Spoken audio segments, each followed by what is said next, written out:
Viral, pick-up ugal-ugalan terobos antrian BBM di SPBU, mobil rusak. Aksi pengendara mobil pick-up serobot antrian BBM dihebohkan Riau. Kejadian ini lantas tersebar melalui rekaman video yang kemudian diunggah dalam akun Instagram.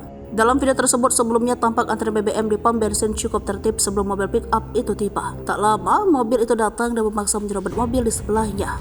Akhirnya mobil milik perekam video tersebut mengalami kerusakan di bagian belakang mobil. Pemilik mobil yang diserobot sempat keluar dari kendaraan untuk kemudian merekam kejadian tersebut. Tampak mobil pick-up nyaris menabrak korban yang merekam kejadian. Usai melakukan aksinya, pengendara pick-up itu memilih untuk kabur. Kejadian tersebut diketahui terjadi di SPBU Jalan Jenderal Sudirman, Tangerang, Riau, yakni pada 27 Oktober 2023. Melihat aksi viral di Riau tersebut, para netizen langsung geram dengan perlakuan mobil pick-up. Netizen melontarkan banyak ujaran kekesalan di dalam Instagram karena aksi pick-up yang berplat nomor BM9578FB. Karena mobil korban yang sebelumnya tertib dalam antrian kemudian menjadi lacet.